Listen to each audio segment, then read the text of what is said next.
하나님 말씀 봉독하겠습니다. 사도행전 2장 37절부터 42절입니다. 지난 주일날 본 말씀입니다. 다 같이 한 목소리로 다시 합독하겠습니다. 사도행전 2장 37절부터 42절 말씀. 그들이 이 말을 듣고 마음에 찔려 베드로와 다른 사도들에게 물어 이르되 형제들아 우리가 어찌할꼬 하거늘 베드로가 이르되 너희가 회개하여 각각 예수 그리스도의 이름으로 세례를 받고 죄사함을 받으라. 그리하면 성령의 선물을 받으리니 이 약속은 너희와 너희 자녀와 모든 먼데 사람 곧 주 우리 하나님이 얼마든지 부르시는 자들에게 하신 것이라 하고 또 여러 말로 확정하여 권하여 이르되 너희가 이 패역한 세대에서 구원을 받으라 하니 그 말을 받은 사람들은 세례를 받음에 이날에 신도의 수가 3,000이라 더하더라. 그들이 사도의 가르침을 받아 서로 교제하고 떡을 떼며 오로지 기도하기를 힘쓰니라. 아멘. 베드로가 무리들 앞에 벌떡 일어나서 큰 소리로 외치면서 그들에게 전한 말씀이 있습니다. 그 전한 말씀, 예수 그리스도가 누구시냐, 우리가 왜 이렇게 이런 역사들을 나타내느냐 하는 것들을 설교하고 거기에 따라 가지고 이들이 찔림을 받았다 그랬습니다. 마음에 찔림을 받고 그리고 다시 외치는 소리가 어찌할꼬입니다. 찔림을 받는 그 일에 대해서 지난 주일날 우리가 말씀을 나눴었습니다. 뭐라고 그랬습니까? 37절에 저희가 이 말을 듣고 마음에 찔려 그랬거든요. 설교를 듣고 찔렸다.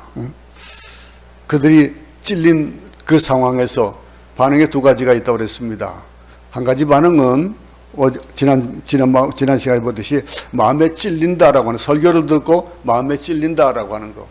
찔리고 나면은 나를 알게 되니까 나는 어찌할 수가 없다라는 걸 알고 어찌할 거라고 하는 반응을 보인다라고 말씀드리면서 마음의 찔림과 또 오늘은 우리가 그 찔릴 때에 어떻게 할 것인지를 얘기해 주는 그 답을 오늘 우리 본문에서 보게 될 겁니다. 어떨 때 마음에 찔립니까? 베드로가 얘기할 때에 성령께서 역사하시는 우리 몸에, 우리 행동에, 우리 삶의 모든 것들에 대해서 가만히 생각하니까 성령을 모독했거든요. 성령을 슬프게 했거든요. 성령을 거스렸기 때문에 우리 양심에서 우리를 찌르는 겁니다. 내가 아무 상관이 없고 아무 잘못도 없다면은 마음에 찔림이 있겠습니까? 감사함이 있고 그저 감사하고 할 수밖에 없는 건데, 그러나 이스라엘 백성들, 유대인들은 그러지 않았습니다. 그 옛적 구약시대 때부터 내려오던 그 메시아에 대한 말씀을 다 들었는데도 불구하고 그들은 그 말을 거역했습니다. 그 말을 따르지 않았습니다. 예수께서 이 땅에 오신 것조차도 몰랐던 거예요. 그리고 예수님께서 이 땅에 오셨는데 하시는 말씀을 듣고 3년 동안의 모든 설교를 듣고 했지만은 그들은 그걸 이해하지 못했습니다. 그러자 그들은 심지어는 예수를 십자가에 못 박게 되는 그런 일들을 했습니다. 그러니 그들이 찔린 게 가만 생각하니까 자기들이 성령을 모독했거든요. 성령을 슬프게 했거든요. 그 일들, 그러면서 성령을 거슬렸던 행동 가운데 하나인 십자가, 예수 그리스도의 십자가, 그러면 그 예수가 왜 죽었냐라고 하는 거, 그걸 사도 베드로가 설교를 하자, 그게 나 때문이구나, 예수님이 십자가에 돌아가신 것이 나 때문이구나 라고 깨닫는 거예요. 그러니 그걸 깨닫고 나니까 내가 어떻게 했으면 좋겠는데 아무것도 할 수 없는 거예요. 사도 바울의 고백과 같이 나는 공고한 사람이다, 내가 어찌할 수가 없다 이거죠. 나는 미약한 존재고 하나님 앞에 죄인일 뿐이고 그 모든 것들을 보니까 어떻게 할 방법이 없는 거예요. 이 베드로의 설교를 들으면서 그들이 생각할 때에 어떻게 할 방법이 없는 거예요. 어찌할 거라고 얘기합니다. 그 어찌할 거라고 할 때에 베드로가 답을 내놓고 있습니다. 그게 오늘 본문의 말씀이에요. 38절부터의 말씀입니다. 우리 한번 이 37절 말씀 다시 보겠습니다. 같이 읽습니다. 그들이 이 말을 듣고 마음에 찔려 베드로와 다른 사도들에게 물어 이르되 형제들아 우리가 어찌할꼬 하거늘 이 어찌할꼬라고 하는 거, 베드로가 십자가에서 죽은 예수가 바로 너희가 죽인 예수다. 너희가 죄인이다 이게. 너희가 그 범인이다 이게. 이 말을 들을 때 그들은 두 번째 반응을 이제 보인 거예요. 그러면 그러고 보니까 그런 것 같은데 그러면 내가 어찌할까 이거예요. 어떨 방법이 없다는 거죠. 오늘날 교회의 비극은요, 이 어찌할 거가 없다는 거예요. 어찌할 거 뭡니까? 어찌할 거라는 것은 그건 회개예요. 내가 어떡할까? 방법이 없을 때 그 방법을 찾을 수 있는 것은 하늘을 바라볼 수밖에 없고, 하늘로부터 온 그 해결 방법은 하나님과의 관계를 회복해야 되는 거예요. 회복하는 방법은 뭐예요? 죄를 씻어버리고 깨끗해야 되는데, 우리가 이 교회의 문제점들이 자기 잘못을 내어놓으려고 그러지 않아요. 자기 잘못을 인정하려고 되지 않아요. 그러니 이 약점들, 대가를 치르기 위해서는 어떻게 합니까?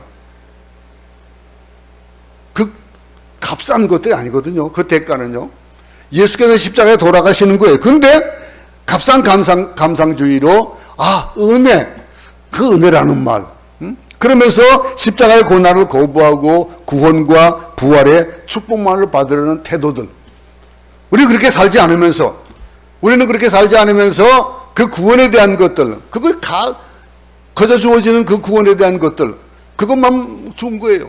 구원을 받고 내가 축복만을 받는 그것만 좋은 거예요. 십자가의 삶에 대한 것, 십자가를 지는 거는 싫은 거예요. 십자가를 지는 거 싫고 십자가의 영광만을 구하는 것, 고난 없는 축복이 어떻게 축복일 수 있냐 이거예요. 이 베드로의 그 지적이 그겁니다. 오늘 성령운동 한다라는 얘기가 많이 있지만은, 성령운동의 위기는 고난이 없는 축복을 받으려고 하는 데서 그 위기가 온다라고 하는 거예요. 물론 우리는 은혜로 구원을 받았습니다. 구원받았다는 거. 근데 그 의뢰가 아니잖아요. 그 얘기가 아니잖아요. 우리는 너무나 감상적이고 감각적이고 그 체험에 근거한 영적 쾌락주의에 빠질 수 있다라고 하는 거. 거기에는 이거는 깡가하고 살아가는 거예요. 그저 내가 주어진 것, 예수니까, 예수 믿으니까 하나님, 나 하나님 자녀잖아요. 당신의 자녀니까 자녀들에게 복을 주셔야 되잖아요. 자녀들에게 복을 정가를 주겠습니까? 아니면 맛있는 고기를 주겠습니까? 아니면 떡을 주겠습니까? 아니면 돌을 주겠습니까? 묻는 거예요. 그럼 뭐예요? 당연히 부모는 어떻게 해요? 맛있는 떡을 주고 맛있는 고기를 주는 거예요. 그런데 그것들을 받는 것만 좋아하는 거, 아주 비상적이고 쾌락적인 것들만 우리는 요구하는 거예요. 나 잘 돼야 되겠어요, 하나님. 내가요, 잘 돼야 세상 사람들 앞에서 내가 하나님의 자녀로서의 영광을 나타내죠. 라고 하면서 잘 될 것만 바라는 거예요. 그 잘됨에 대한 노력은 안 하고, 이 신비한 체험만 받기 원해가지고 막 치르는 것들이 얼마나 많은지 몰라요. 성령운동 한다면서도 하는 일들. 내가 의롭게 살든 안 살든 윤리적인 문제는 그거는 아무 문제가 되지도 않는 거예요. 그런 것들은 아무 문제가 없이 어떻게든지 축복만 받겠다라고 하는 것들이 요즘 기회주의의 그런 신앙생활을 하고 있는 자들인 거예요. 이게 성령의 역사가 아닙니다. 진정한 성령의 역사는 십자가를 통과하는 그런 역사입니다. 내가 십자가를 알고 그 십자가가 나와 관계가 되어지는 것이 되어질 때에 그때의 영광이 나타나고 축복이 나타나는 거지, 십자가를 모르고는 안 된다라고 하는 거예요. 그러니 고난에 동참하는 영광, 그건 내가 죽는 경험이라는 거죠. 십자가에서 죽어야 된다는 거죠. 각자의 십자가를 지고 주님을 따르라고 하셨습니다. 내게 주어진 십자가가 뭡니까? 어떨 때는 그 십자가가 자녀가 될 수도 있고요, 어떨 때는 배우자가 될 수도 있고요, 부모가 될 수도 있고 그래요. 어떤 부모는 저희 친척 가운데 한 사람이 있는데, 이혼하고 혼자 살다 보니까 아들이 아빠를 싫대요. 그동안에 너무 고생을 많이 시켰고 자기를 제대로 안 해줘서 싫대요. 그러면서 결혼하고 나서 혼자서 있으면서 딸 하나, 아들 하나 있는데 거들떠 보지도 않고 결혼하고 나서도 얼굴 한번 본 적이 없대요. 그런 얘기를 들으면서 얼마나 가슴 아픈지 몰라요. 그런 사람들이 얼마나 많은지 몰라요. 우리가 살아가면서 그런 거예요. 내가 죽지 않으면은, 내가 포기하지 않으면 싹이 안 나요. 그 미랄이 땅에 떨어져 썩지 않으면은 열매 맺을 수가 없는 거예요. 그 일들, 성령의 경험은 자기를 포기함으로 말미암아 예수님이 살아나고 그 예수님께서 역사하셔야만 이루어지는 거예요. 그 성령의 능력과 치유와 기쁨과 평화를 맛보게 되는 것은 헌신이 있을 때, 내가 돌이킬 때에 필요하다는 거예요. 어찌할 거라는 말은 무슨 말일까요? 이제 더 이상 숨길 수 없다는 거예요. 더 이상 나는 아무것도 할 수 없다라고 하니까 내 정체가 드러났다는 거예요. 그럴 때에 어찌할 거가 나오는 것이고 어찌할 거라고 할 때 회개가 나오는 거예요. 하나님 앞에 돈 있는 사람은요 어찌할 거 안 합니다. 왜? 돈을 믿으니까. 돈이 바닥나야 어찌할 거 그러는 거예요. 건강 좋은 사람들 어찌할 거 안 합니다. 은행에 돈 몇 푼 있어도 얼마나 목에 힘주고 다니는지 모르잖아요. 건강한 사람, 건강한 육체가 있는데 이거 어디 가면 못 사냐? 망할 수가 있냐? 그리고 몸을 믿는데 그런데 안 되더라는 거죠. 하루아침에 몸이 상해지고 나니까 어찌할 수가 없더라 이거죠. 그때 가서 어찌할 거가 나오는 거예요. 배경 좋은 사람도 마찬가지입니다. 어찌할 거 하지 않습니다. 배경 좋은 곳에서 금수저로 태어난 사람들, 물론 그들에게 주어지는 것들은 어떤 부 같은 게 많이 있을지 모르겠지만은, 그러나 그들에게 남는 것들은 뭡니까? 그 배경이 물러나고 나면은, 아버지가 하루아침에 정권이 바뀌면서 그 위치에서 물러나고 나면은 그 자녀들은 어떡합니까? 여러분, 돈 때문에, 건강 때문에, 배경 때문에 모두들 우쭐하고 있는 그때에 그것들이 다 무너지고 나면 그때서 어찌할 거가 나오는 거예요. 이 어찌할 거라고 하는 거. 그러니까 하나님도 얼마나 굉장히 답답하실 거 아니겠어요? 왜냐하면 그 말을 고백하는 데까지 가도록 해야 되는데, 그러기 위해서는 어떻게 해요? 그걸 미리 깨닫고 했으면 좋겠는데 안 하니까 치시는 거예요. 안 하니까 거둬가는 거예요. 거둬가니까 그때서야 내가 안 갖고 있는 걸 다 빼앗기고 나서야 어찌할 거가 나오는 거예요. 모세라는 사람 보세요. 모세는 어떻게 자랐습니까? 궁중에서 40년을 살았습니다. 에? 궁중에서 40년 살고 그러다가 내가 뭐 좀 되는 것 같았는데, 그래가지고 그 싸움에, 유대인들과 애굽의 사람들의 싸움에 뛰어들고 보니까 너 유대인인데 그럴 수가 있어 라고 하다가 어떻게 됩니까? 사람을 죽여버려요. 그리고 어떻게 됩니까? 광야로 도망가가지고 40년을 유리하면서 광야 생활을 합니다. 그 80이 되어서야 하나님의 부르심을 받는 거예요. 40년 동안 이 살인자로 쫓기면서 말 못하는 짐승과 함께 광야에서 살았던 자예요. 근데 그에게 하나님께서는 그 사명을 주시면서 나타나셨습니다. 근데 그 세월은요, 하나님 앞에서 자기가 철저히 아무것도 아니라고 하는 것, 그 교훈을 받는 시간이에요. 그 교훈을 받는 시간, 그 후에 모세는 자신의 지식이라든가 지성이라든가 인간의 출생, 이 모든 것들이 아무것도 없는, 모든 것이 사라진 것이라는 사실을 깨닫게 되는 거예요. 그게 40년의 세월이 걸린 거예요. 40년 동안 가졌던 그 모든 부, 지식, 모든 것들이 하루아침에 없어지는 거예요. 그것을 깨닫고 난 다음에 모세가 호렙산에서 하나님을 어느 날 하루 만났습니다. 불이 타는 나무가 있어요. 나무를 보고 신기해서 쫓아갑니다. 가보니까 불은 있는데 나무는 안 타요. 그걸 보고 있는데 어떡합니까? 하나님의 불을 만나고 나서 보세요. 출애굽기 3장 5절과 10절 한번 보겠습니다. 너희 선 곳은 거룩한 땅이니 내 발에서 신을 벗으라. 하나님께서 말씀하셔요. 그리고서 뭐라고 명령하십니까? 그 명령하는 게 너는 이스라엘 백성들을 해방시켜라 그러는 거예요.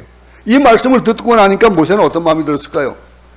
아이고 하나님, 나 하나도 제대로 어처할 수가 없어요. 40년 내 광야에 살아가는데 어떡합니까? 이 일을 하면서 뭐라 합니까? 제가 어떻게 그런 일을 합니까? 그게 이제 출애굽기 3장 11절에 나오는 말씀이에요. 하나님 저 못합니다. 이 못한다라고 하는 것이 뭐예요? 어찌할 거예요? 깨달으니까. 난 아무것도 겸손이 말이 아니거든요. 이거는요. 겸손이 아니고 실제로 그래요. 모세가 할 수 있는 것이 아무것도 없어요.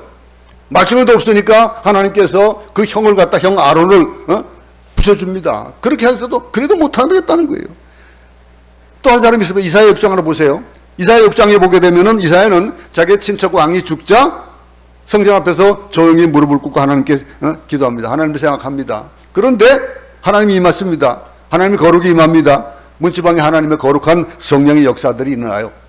문지방에 그런 그 물이 흘러나는, 생수가 흘러나는 그런 일들을 경험하면서 이사야가 그걸 보고 뭐라고 얘기합니까? 이사야 6장 5절에 보게 되면은 그 고백이 어떤 고백인지 여러분 기억합니까?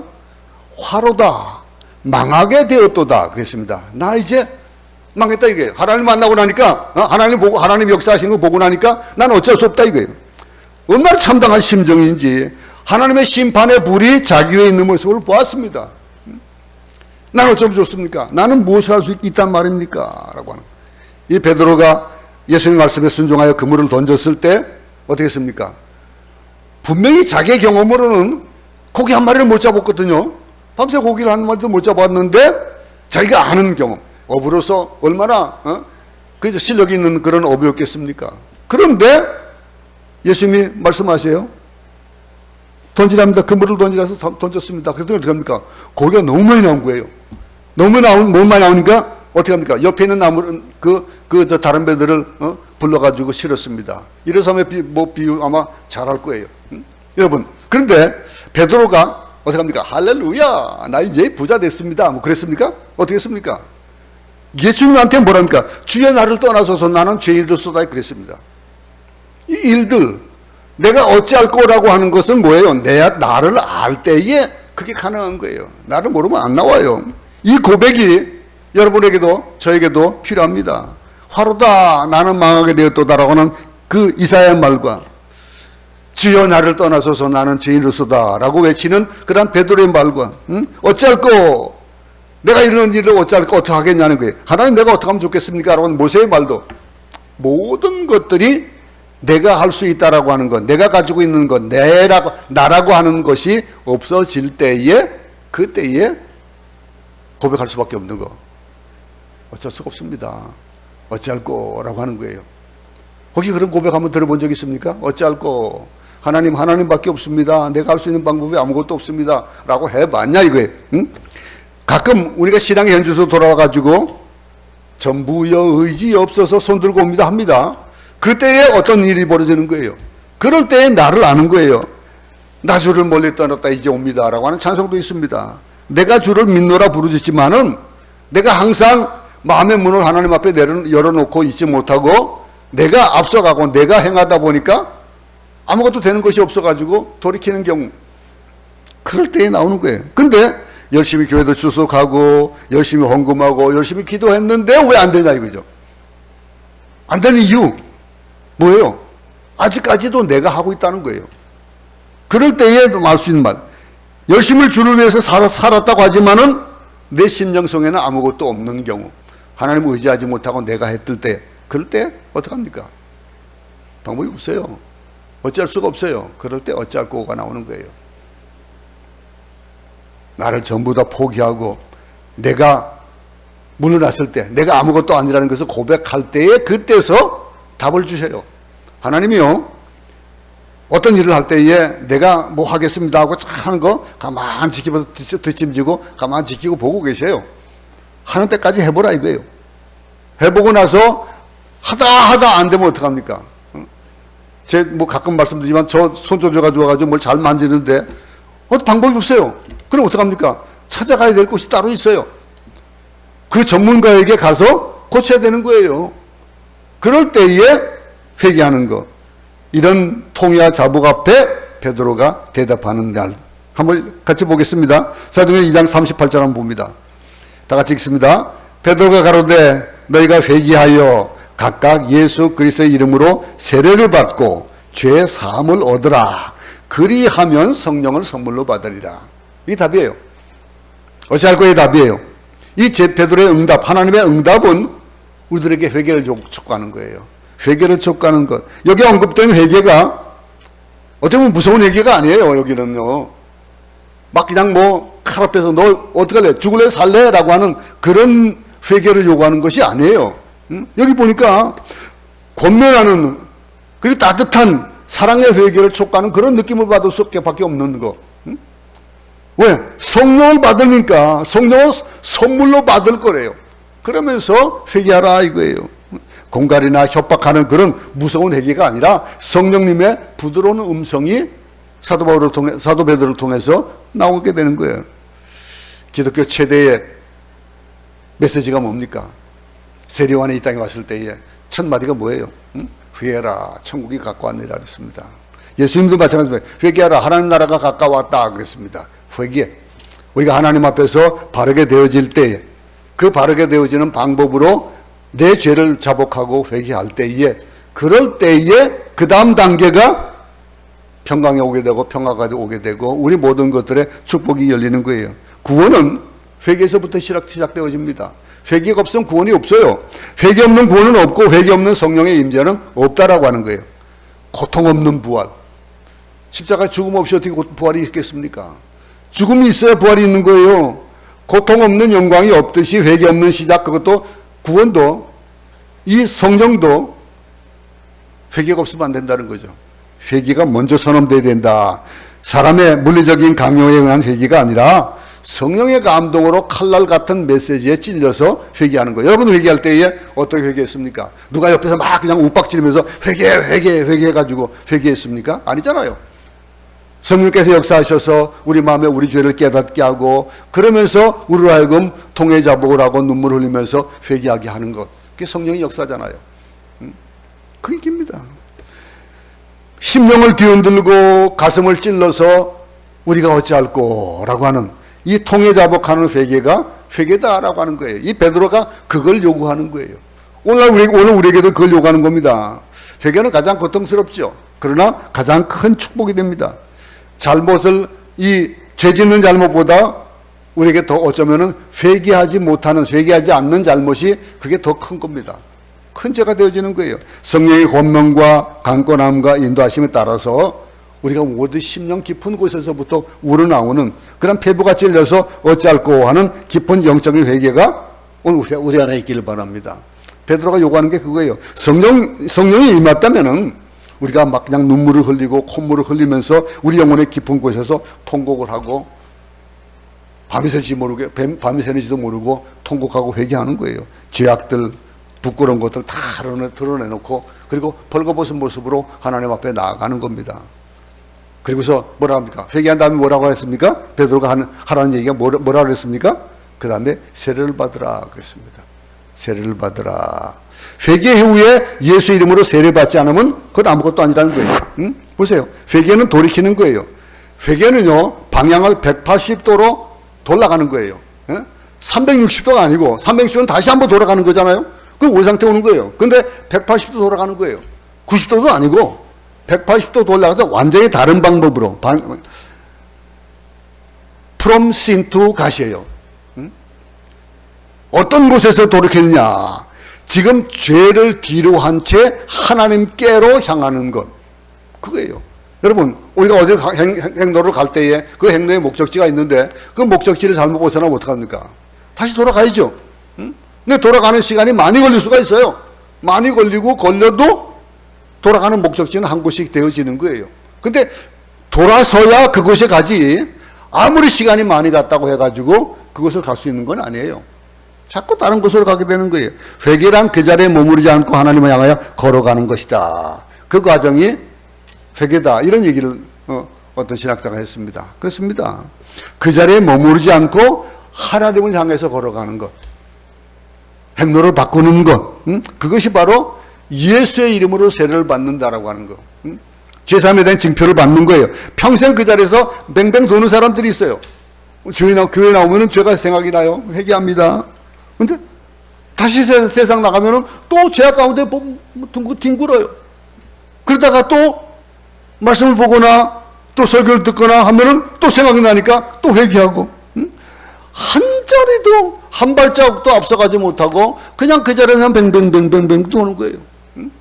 깨달으면 바꿔서 돌아가야 되는데 안 돌아가는 거예요. 이 신앙의 불구자들이 얼마나 많은지 몰라요. 신앙생활을 오래 해서도 마찬가지예요. 어머니 때부터 모태 신앙을 했어도 마찬가지예요. 선조 때부터 3대 4대 선조들이 물려준 신앙을 가져도 마찬가지라는 거예요. 예수를 오래 먹고 세월을 보냈어도 영적으로 성장하지 못한 사람들, 그러나 우리는 성장해야 합니다. 우리는요, 그리스도를 향해서 앞으로 나아가야 됩니다. 그저 머물러 있지 말고 예수 이름으로 세례를 받게 하는, 세례는 뭡니까? 예수님과 함께 십자가에 죽는 거예요. 예수님과 함께 죽는 거예요. 세례의 모든 행위 가운데에서 침례를 받는 것도 있고, 물론 이제 물 뿌리는 세례도 있습니다. 뭐 침례를 한번 생각해 봅시다. 왜 침례하는 사람들 침례를 고집하는 줄 알아요? 침례가 틀린 게 아닙니다. 어쩌면 그 침례가 더 맞아요. 여러분, 제가 이제 세례를 주면서 여기서 그 선교지에서 있으면서 여기 사람들은 약식 세례보다도 침례를 더 좋아합니다. 그럴 수밖에 없는 것이 상황이 그래요. 세례를 약식 세례를 주게 된 것들은 어쩌면 어떤 상황, 선교사에 다녀보니까 그 나라의 상황에 따라 가지고 겨울이 있는, 그 추운 겨울이 있는 나라에서 물에 빠지게 할 수는 없잖아요. 세례를 주는데. 그리고 예수 그리스도의 피뿌림에 대한 것들로 약식 세례를 하는데 물에 침례를 줄 때는 어떻게 하냐면은 잡고서 코를 박게 하고 그리고 물속에 빠뜨립니다. 완전히 잠기게 하는 거예요. 물속에 잠기는 건 뭐예요? 죽음이에요. 예수 그리스도의 이름으로 세례를 받는 것. 죽지 않으면 세례가 없는 거예요. 나를 죽여야 된다는 것. 내 죄와 육체가 십자가에서 죽는 경험을 하는 것. 내 질병이 십자가에서 죽는 경험을 하는 것. 그리고 만일 앞에서 세례를 하잖아요? 그건 뭐예요? 공포하는 거예요. 나는 하나님의 자녀다 이거예요. 응? 내가 제수 있으면 새롭게 되겠다 이거예요. 죽지 않으면 절대로 살 수 없습니다. 씨앗의 길을 드죠. 씨앗이 죽지 않으면, 썩지 않으면은 발화하지 않으면 할 수 없습니다. 안 돼요. 응? 죽지 않은 채 사는 법은 없습니다. 여러분, 우리 모두가 십자가에 대해서, 죄에 대해서, 질병에 대해서 죽고 우리의 절망과 좌절감과 우리의 모든 것들이 세례와 함께 십자가에 못 박혀 죽을 때에, 그럴 때에 그리스도와 함께 십자가에 못 박혀 죽고 그리고 다시 살아나는 것, 진정한 회개가 있을 때, 진정한 세례를 받을 때에, 그럴 때에 우리가 새롭게 되어지고 그 삶이 바꿔지는 거예요. 아직도 삶이 바뀌어지지 않는다라고 하는 건 어쩌면 영적인 세례를 받지 못했기 때문에 그럴 수도 있어요. 응? 여러분, 재밌는 것은요, 회개하여 세례를 받으라고 하면은 여기에 대해서 뭐라고 표현했냐면요, 여기에 너희가 회개하여 38절입니다. 각각 예수 그리스도의 이름으로 세례를 받고 그랬습니다. 각각이에요. 여기 그냥 너희가 회개하여 예수 그리스도의 이름으로 세례를 받고가 아니고 여기에 각각이란 말을 딱 한마디로 더 들어간 거예요. 왜 그랬을까요? 이 구원은 개인적이란 거예요. 엄마가 권사라서 구원받을 수 있는 거 아니에요. 엄마가 장로라서, 아빠가 목사라서 아니에요. 세례는 개인적인 겁니다. 극히 개인적이에요. 제 아내가 교회 권사입니다. 제가요, 그래도 우리 어머니가 신앙생활을 맺대오는 그런 선교자 가정이고 그렇습니다. 근데 본인이 안 믿으면 안 된다는 거예요. 아내가 세례받았다고 남편이 저절로 구원받는 게 아니라는 거예요. 각각이에요. 우리 자신이 결단과 믿음이 필요한 것. 주여 내가 믿나이다 그러는 거예요. 사도시기에 고백하죠. 우리가 거기에 내가 예수 그리스도를 내가 믿사오며입니다. 내가가 꼭 들어가요. 우리 각자가 나의 주님이지 누구 옆에 사람의 주님이 아니에요. 내가 회개하여 각각 예수 그리스도의 이름으로 세례를 받으면은 그럼 무슨 일이 일어날까요? 그 일어나는 일, 두 가지 일이 납니다. 어떤 일이 일어난다고요? 세례를 받으면 어떻게 한다고요? 죄사함을 받는다 그랬습니다. 세례를 받고 나면 죄사함을 받고, 너희가 회개하여 각각 예수 그리스도의 이름으로 세례를 받으면은 죄사함을 받으리라 그랬습니다. 죄사함을 받고 성령의 선물을 받는 거예요. 얼마나 우리에게 내 이름이 뭐냐 그러면 우리는 뭐라고 해야 되겠습니까? 나는 내 이름이 죄사함이다. 내 이름은 바로 속죄합니다. 이렇게 외칠 수 있는 자, 나는 누구냐라고 하는 것. 다시 죽고 십자가에 죽고 내가 다시 부활했을 때에, 그때에 내가 하나님의 자녀라는 것이 당당해지는 거예요. 자부심이 생기는 거예요. 그러면서 나는 오늘 교회가 자기가 죽지 않고 세례받고 죽지 않고 교회에 나오는 것. 또 나의 문제는 성경에 관한 지식이 부족한 것이 아닙니다. 요즘 유튜브라든가 어떤 매개체가 얼마나 많은 말씀을 쏟아냅니까? 근데 그 말씀 속에서 아무리 많은 말씀을 듣고 읽고 해도 내 것이 되지 않으면 아무 소용이 없는 거예요. 책만 읽으면 뭐합니까? 머리만 커져가지고 입만 달달달달 좋아지죠. 그런데 그것이 마음에 찔려서 바뀌어지지 않는다라고 하는 거. 구원에 대한 확신이 없다라고 하는 거. 아무리 많이 구원에 대한 얘기를 들으면 뭐합니까? 우리에게 구원받은 기쁨과 확신이 있는 그 일은 예수 그리스도의 이름으로 세례를 받고 죄가 사함을 받았다는 그런 확신이 있는 신앙 고백이 필요하다는 사도 베드로의 고백이에요. 그 얘기예요 지금. 그러는 거예요. 죄 사함과 더불어서 성령을 선물로 받으라. 성령이 아니면 이 모든 일을 할 수가 없습니다. 우리를 죄를 깨닫게 하시는 것도 성령이시고, 그 가운데 회개하고 그 가운데 우리에게 확신을 주시는 것도 성령이시고, 우리의 삶 자체를 바뀌게 하는 것도 성령이시라는 거예요. 그 성령을 선물로 받으라. 제자들을 예루살렘에 머물게 했던 것들로 뭡니까? 그 제자들이 성령을 받아야 그들이 가서 예루살렘과 유대와 온 사마리아 땅까지 이르러서 복음을 증거할 수 있는 능력이 생긴다는 거예요. 그걸 받으라는 거예요.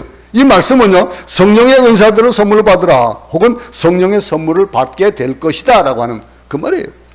예수 그리스도를 믿고 세례를 받아서 그리스도와 함께 죽고 성령의 기름 부으심을 받은 사람에게 성령의 능력이 나타나는 거예요. 오늘 아침에 우리 그 큐티에서도 본 다윗이 기름 부음을 받았습니다. 사무엘로부터 기름을 부음을 받았는데 그가 어떤 조건이 있어서가 아니잖아요. 그는 그냥 양치는 목동으로 막내로서 말제로서 저 형들은 제사에 참석했지만은 그건 참석하지도 않고 저 변방에서 양치던 그런 목동이에요. 근데 그가 와가지고 세례를 받고 나니까, 기름 부음을 받고 나니까 어떤 일이 벌어졌습니까? 성령의 충만함을 받은 거예요. 성령의 감동이 있었던 거예요. 그러니 예수 그리스도를 믿고 세례를 받아서 기름을 부음 받는 그런 성도의 그런 능력이 나타나는 것. 우리 모두에게 그런 능력이 있기 바랍니다. 회개하는 능력이 있고, 그러면서 이 사도행전의 모든 사건들이 우리 교회에 경험이 되어지길 바랍니다. 이 성령 연사들, 그럼 그게 누구에게 주어지는 것일까? 다시 본문 보겠습니다. 2장 39절 보겠습니다. 이 약속은 너희와 너희 자녀와 모든 먼데 사람, 곧 주 우리 하나님이 얼마든지 부르시는 자들에게 하신 것이라 하고 그랬습니다. 우리 하나님이 부르시는 모든 사람들, 곧 선택받은 이스라엘 백성이나 이방인이나 주님 오실 때까지 인류에 존재하는 모든 이들, 부르심을 받은 자입니다. 택한 받은 자들입니다. 택한 받지 않은 사람들도 있어요. 그러나 그들이 배제되어진. 근데 왜 우리는 그것을 제한합니까? 한국 교회만 부흥해야 되고 또 한국만 영적 축복을 받아야 된다라고 합니다. 그런데 오늘 새벽에도 잠깐 말씀드렸지만은 미국의 지금 텍사스주에 얼마나 큰 역사가 일어나는지 몰라요. 여러분, 에즈벨리 대학의 그 일들을 여러분 뭐 듣고 아마 해봤을 겁니다. 그런데 2월 8일 날 그때 그 채플 시간에 학생들이 예배를 드리는 그 예배에 어떤 제한적인 생각 시간이 있잖아요. 그런데 그 시간이 끝나도 계속해서 이어지고 바톤이 이어지고 찬양하고 기도하고 하던 것들이, 그 일이 보고되어진 것. 저는 이제 그 이후의 거는 아직 확인을 못했기 때문에 지금 그렇게 얘기하지만 7일 동안 계속 이어졌다라고 하는 거. 그것까지만 저는 봤습니다. 그 이후에는 지금 어떤 상황인지 모르기 때문에 말씀을 드리지만 생각해 보세요. 2월 8일부터 7일이면 15일이에요. 그죠? 얼마 전입니다. 얼마 전까지의 그 일이 매일매일 사람이 어떻게 예배를 드리고 어떻게 찬양만 하고 어떻게 기도만 하고 삽니까? 근데 부흥하니까 그 속에 성령께서 역사하시니까 그 부흥의 역사가 나타나는 거예요, 지금. 1907년에 우리 교회, 한국교회, 미국의 여러 부흥의, 부흥의 역사들, 영국의 부흥의 역사들, 이런 부흥의 역사들이 어떻게 나타나는 거예요? 회개함으로 나타났거든요. 그 성령의 역사가 나타나는 것이 그게 어떻게 되어지는 겁니까? 우리는 그걸 제한할 수가 없어요. 우리에게 그 일이 나타나면 좋겠는데, 우리 교회에 이 부흥의 역사가 나타나면 좋겠는데, 여러분, 이 부흥의 역사, 모든 약속과 축복은 하나님께서 부르시는 자녀들에게 주어지는 축복이라고 하는 것. 각각 예수의 이름으로 성령을 받은, 선물로 받은 자들에게 주어지는 것이다 하는 것. 이게 기쁜 소식의 구원의 소식입니다. 이게 바로 기독교의 진리예요. 뭐라고 얘기하고 있습니까? 얼마든지 부르시는 자들에게 하신 것이라. 부르시는 자, 부르심을 받지 못한 자들은 아닙니다. 해당되는 게 아닙니다. 그런데 공부를 많이 하는 신학 박사를 할지라도, 교회 경험이 많은 그런 신자를 할지라도, 심지어는 선교사를 할지라도, 어느 누가 전하더라도 기독교가 전해주는 진리는 뭡니까? 49절 보겠습니다. 40절 말씀 보겠습니다. 여러 말로 확정하여 권하여 가로되 너희가 이 패역한 세대에서 구원을 받으라 하니, 받아야 될 게 뭡니까? 회개하고 주 예수 그리스도의 이름으로 세례를 받으면은 죄사함을 받고 성령의 능력을 받아서 능력 있는 그리스도인이 되는데, 그런데 우리가 할 수 있는 것, 권하여 가라 너희가 이 패역한 세대에서 구원을 받으라 하니, 여기 재밌는 말이 있습니다. 가슴에 찔려라고 했거든요. 그 찔려라고 했던 사람, 마음에 찔린 사람들에게 베드로의 명쾌한 답이 있었잖아요. 그럼 다시 한번 38절 한번 다시 보겠습니다. 베드로가 가로되 너희가 회개하여 각각 예수 그리스도의 이름으로 세례를 받고 죄 사함을 얻으라. 그리하면 성령을 선물로 받게 될 것이다. 이 말은 뭡니까? 너희들이 죄 사함을 받고 능력을 받게 될 것이다 라고 하는 거예요. 능력을 받는 것. 이 말씀을 듣는 순간 그들의 태도가 바꿔지기 시작하는 겁니다. 40절을 보게 되면요, 이 말씀을 들은 이후에 그들의 모습이 계속 나타나요. 뭐라고 합니까? 여러 말로 확증하였다 그랬습니다. 확증하였다. 여러 말로라고 하는 말은 이거는 여러 간증이 있다는 거예요. 여러 간증이 있었겠죠. 그들이 각자가 처해진, 여러분들이 예수 만날 때 어떤 일이 일어났었고, 예수님께서 지금 우리에게 성령의 인도함이 있는 그런 삶을 사는데 각자에게 다 다를 거라는 거예요. 그 각자에게는 여러 말로라고 하는 말, 요즘 교회에서 사용하는 말을 보면요, 뭐 세시자반에 가든지 뭐 일대일 양육을 하든지 뭐 간정 집회를 하든지 여러 가지 방법을 통해서 확인할 수 있는 일들이 얼마나 많은지 모릅니다. 성령의 역사가 확인되어지는 방법들. 여러분, 성경 공부는 뭡니까? 이거는 확신을 시켜주는 거예요. 확신을 받는 거예요. 하나님의 말씀이 이렇다는 것을 그 사람이 믿도록 해주는 것이 뭐예요? 성경 공부예요. 그러면서 뺏겨나가는 거예요. 세례란 내 구원을 확신시켜주는 드라마다. 이런 얘기를 했습니다. 어떤 신학자가 했습니다. 그러면서 뭐라고 합니까? 서로 권면했다 그랬습니다. 권하면서 그들이 나눈 메시지는 이 패역한 세대의 구원을 받으라. 이 세상이 패역했다니까. 패역한 세상 가운데 그들에게도 구원이 필요하다는 거예요. 내가 받아보니 내가 이것을 받고 나니 필요하더라라고 하는 거예요. 한 사람 한 사람에게 어떻게 합니까? 전도하고 간증하고 권면하고 상담하고 가르치기를 시작을 했습니다. 여러분, 한 사람 한 사람에게 증거하는 거예요. 세례는 각각 받는 거예요. 각각 받은 것에 대한 은혜들. 이 엄청난 순간, 그 순간에 전파되어서 어떤 일이 벌어졌습니까? 그 이후에 42절 이후에 말씀을 또 보게 되면 어떤 말이 보는 거야? 3,000명이 세례를 받았다 그랬습니다. 그 설교를 말씀을 듣고 변화된 사람이 그렇게 되어진 거예요. 한 사람 한 사람이 아니고 그 3,000명이 받은 그 은혜들은 다 다를 거라는 거죠. 다 다르게 나타나는 거예요. 그러면서 그 나타남에 대해서 그 삶이 바꿔지는 양태도 다 다른 거예요. 어떤 사람은 선교사라고 하고, 어떤 사람은 목사라고 하고, 어떤 사람들은 각자 직장에서 또 학교에서 그 약속도 나타나는 거예요. 근데 그 당시와 지금의 인구 밀도를 한번 보세요. 당시는 어땠습니까? 자동차도 있고, 전철도 있고, 지금 버스도 있고, 그런 세상에 지금 우리 살고 있는데, 그때는 어땠습니까? 그 당시에 어떤 교통수단이 있었습니까? 아무것도 없었어요. 그저 잘 타야 낙이 타고 가는 거예요. 그러니, 말 타고 가는 낙이 타는. 근데 그들이 모였습니다. 사도행전 4장 4장을 보게 되면요, 말씀을 들은 사람 중에 믿는 자가 많으니, 남자만 5,000명이 세례를 받았다 그랬습니다. 다음 말씀 4장 4절. 그러면 여자와 아이를 합하면 그 숫자는 어땠을까요? 10,000명이 넘는다는 거예요. 그런 사람들 5,000명까지 계수하고 난 다음에는 뭐라고 했습니까? 더 많더라 이렇게만 기록했습니다. 5,000명이 계수하고 나서 그것으로 그냥 더 많더라. 더 많은 사람들이 이런 역사를 나타난다라고 하는 건 어쩝니까? 어찌할 거가 있기 때문에 되어진 거예요. 어찌할 거가 없으면 안 되어져요. 알고 아는 것으로 끝나면 안 돼요. 돌이켜야 되는 거예요. 돌이키고 2000년 전에 예루살렘에서 이런 일이 있었다는 사실, 이게 믿어집니까? 이게 바로 사도행전이에요. 오늘날의 역사, 너무나도 시시한 경험조차도 그 상식적인 그런 체험으로 갖다 붙여버리려고 하는 그런 일들이 아닌 얼마나 귀한 경험입니까? 하나님의 행하신 일들, 우리가 깨닫지 못하는 일들이에요. 다른 각자의 나라의 말로 말을 하고, 그러면서 성령이 역사하시는 그 역사를 듣고, 베드로가 일어나가지고 이 숙청한 거 아니야. 이건 성령이 역사하시는 일이야. 요엘로부터 이루어졌던 그 일들이 지금 일어나고 있는 일이야. 라고 하니까 그 말을 듣고 어떻게 합니까? 아하, 내가 예수를 죽였구나. 회개하는 거예요. 통회하는 거예요. 근데 우리 이렇게 그들이 각자가 경험한 것, 사도행전적인 그런 경험을, 성령의 경험을 하고 나니 이런 일이 벌어지거든요. 그렇다면 오늘날 우리는 어떻게 될까요? 우리도 사도행전적인 경험을 해야 되겠다는 거예요. 돌이켜야 되겠다는 거예요.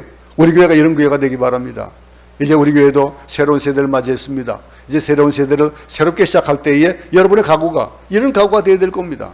베드로가 외치는 그 설교에, 새로운 목사님에서 외치는 설교에 내가 예수를 죽였구나, 내가 어찌할꼬 라고 하는 것, 이런 숫자의 문제가 아니라 성령의 능력으로 이렇게 힘있고 능력 있는 체험을 하는 교회가 되어질 때에, 그럴 때에 많은 역사들이 나타나게 되는 거예요. 우리 교회를 통해서 많은 자들이 예수께 돌아오고, 또 이 선교지가 부흥하고 하는 역사들, 발과 발목에 힘을 얻고 뛰어났던 사람이잖아요.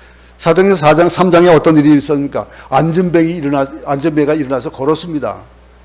그럴 때 그가 어떻게 했습니까? 그에게 표현되는 그 표현이 뭐냐면 발과 발목에 힘을 얻고 뛰었다 그랬습니다. 안전뱅이가 그 오랫동안 앉아있던 그 앉은 다리가 그런 거예요. 이게 사도행전적인 상징적인 사건이에요. 베드로가 성전 미문에서 구걸하던 자에게 뭐라고 외칩니까? 한번 보겠습니다. 사도행전 3장 6절부터 8절 말씀입니다. 같이 읽습니다. 시작. 베드로가 이르되 은과 금은 내게 없거니와 내게 있는 이것을 내게 주노니 나사렛 예수 그리스도의 이름으로 일어나 걸으라 하고, 오른손을 잡아 일으키니 발과 발목이 곧 힘을 얻고 뛰어서서 걸으며 그들과 함께 성전으로 들어가면서 걷기도 하고 뛰기도 하며 하나님을 찬송하니 그랬습니다. 나면서부터 안전뱅이가 된 자가 걸으며 뛰며 발과 발목에 힘줄이 생겼다는 거예요. 여러분, 저희 때만 하더라도 뭐 꼰대 같은 소리는 아닙니다.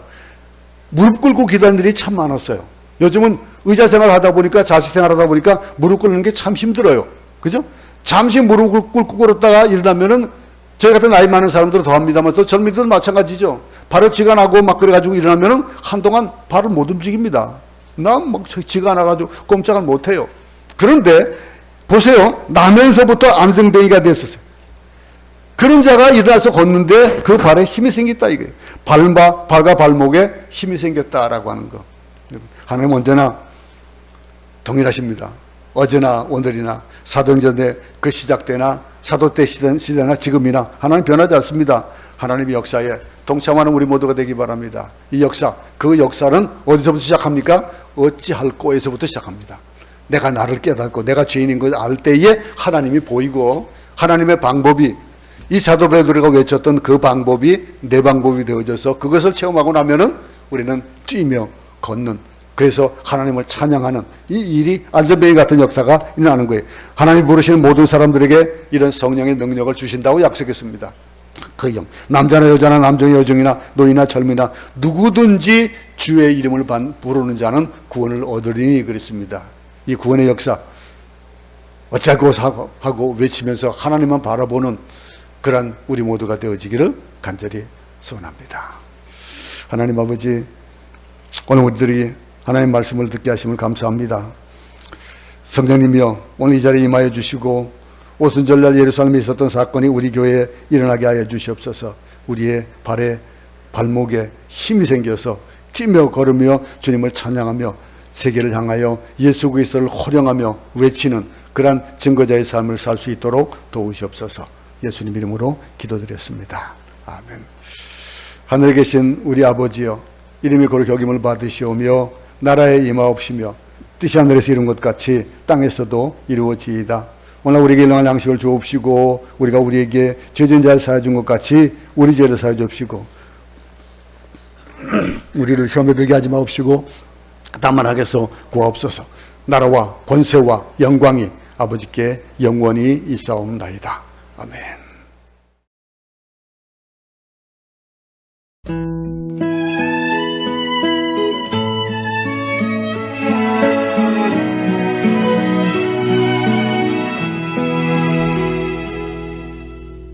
그대를 향한 나의 마음은 어둠은 이길 수 없는 깊고 깊은 생명의 빛. 그대를 향한 나의 마음은 아침 내 창가에 내린 햇살과 같네.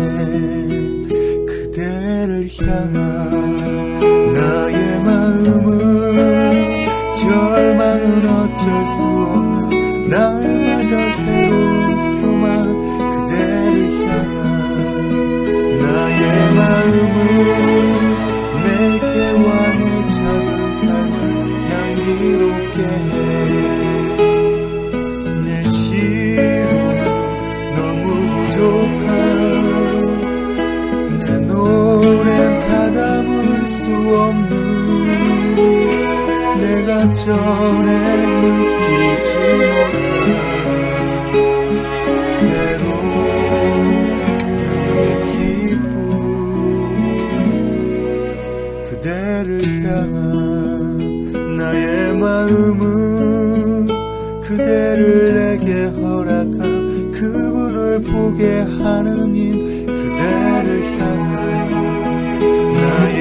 마음은 이토록 나의 전부를 아름답게 해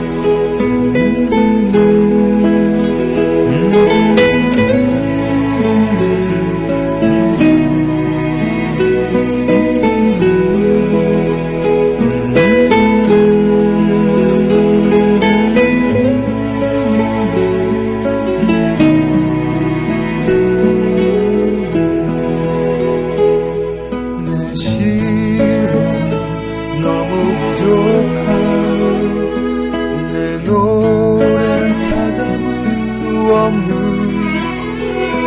내가 전에 느끼지 못한 새로운 나의 기쁨 그대를 향한 나의 마음은 그대를 내게 허락한 그분을 보게 하느니 그대를 향한 나의 마음은 내게와 내 작은 삶을 향기롭게 해 이토록 나의 전부를 아름답게 해